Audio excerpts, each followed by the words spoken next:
Let's start with a very quick bit of context for those who only know the Odyssey by name. It's roughly the 13th century before Common Era. The Trojan War has just ended. Paris abducts Helen, the Greek city-states unite under Agamemnon, Troy is taken through the famous trick with the wooden horse. And that's where the Iliad ends. The Odyssey, on the other hand, is a story about the journey home. The main character is Odysseus, played in the film by Matt Damon.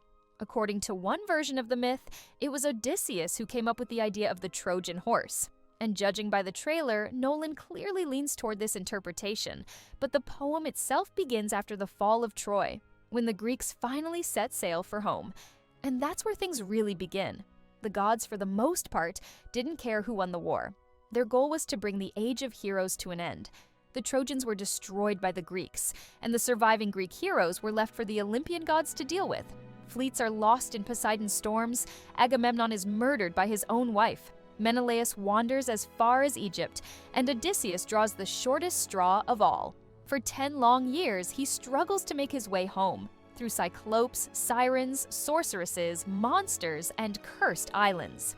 Meanwhile, back on Ithaca, his wife Penelope and his son Telemachus are holding the line. After the war, Ithaca becomes a symbol of glory, and a line of suitors forms around the throne. They besiege Odysseus's home, pressuring Penelope to choose a new husband, and with him, a new king. That's how Homer's epic unfolds along two parallel paths: Odysseus fighting to return home, and his family being slowly cornered in his absence. Now, to the trailer. Let's start with the armor. Black, matte, almost plastic-looking. Classic Hollywood antiquity. Post-production will polish it up, no doubt, but historically speaking, it's way off. No one in the Mediterranean would wear black armor. Black means heat, overheating, and death. Real armor of the period was bright: bronze, gold, painted surfaces. Brightness meant status. Ancient warfare didn't look like grim fantasy. It looked more like a clash of peacocks. Color against color, shine against shine. But Hollywood still insists on portraying antiquity as gray, dirty, and lifeless. The same goes for appearance. Odysseus wouldn't have been pale. Everyone was tanned. Pale skin only became a status symbol much later. Odysseus was a commander who shared the hardships of his men. He should look like someone who lived under the sun. Surprisingly, the trailer is fairly accurate when it comes to ethnicity. There were no black Greeks fighting in the Trojan War, and Homer's Ethiopians often referred to peoples from Asia, not Africa. Now, Agamemnon. He's played by Benny Safdie, and Nolan clearly frames him as a villain. Dark armor, ominous staging. But that's the problem. In the Odyssey, Agamemnon isn't a villain. He's hot-tempered, harsh, and deeply flawed. Yes, but he's not an antagonist. In fact, the Odyssey doesn't really have a traditional villain at all.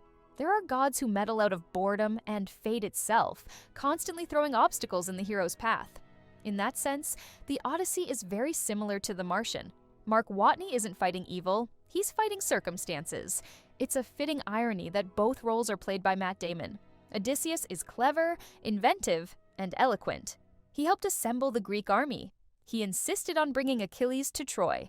He was awarded Achilles' armor after his death.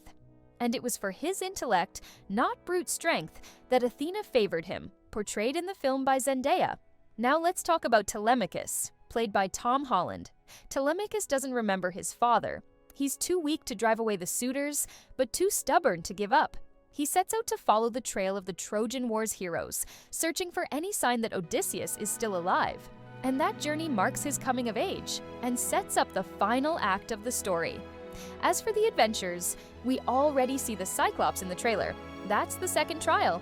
There are 9 in total: the Lotus Eaters, the Cyclops, Aeolus, the Giants, Circe, the descent into the underworld, the Sirens, Scylla and Charybdis, the island of Helios, and finally, captivity on Calypso's island.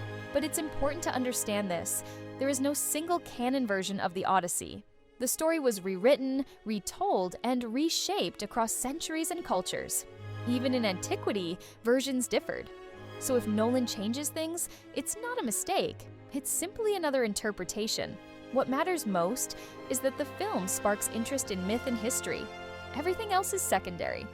So what do you think? Let us know in the comments.